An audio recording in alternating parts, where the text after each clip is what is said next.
The river originates at 1,800 meters above sea level. After running a few kilometers, it makes a jump of 140 meters, creating the waterfalls. Today, human intervention has reduced the flow for much of the year. The water is captured for the operation of hydroelectric power plants downstream. The waterfalls fully resume the natural flow only for short time slots between June and September. It is considered one of the most spectacular waterfalls in the Alps. In the 19th century, Richard Wagner defined it as a spectacle of overbearing beauty. At the top of the waterfalls is the historic hotel, dated 1863, which experienced the boom in alpine tourism at the beginning of the last century.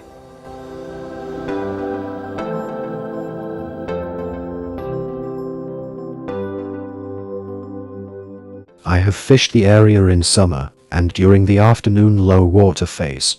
Past 3 o'clock the flow diminishes, the water becomes crystal clear. At this height the river is small and I have used a long 11-foot rod for a 3-weight line.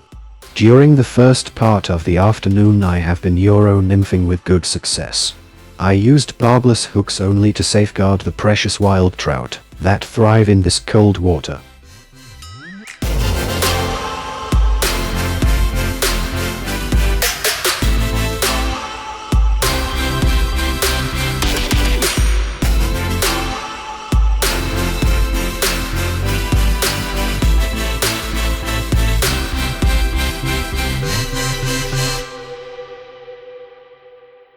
Downstream the scenic view.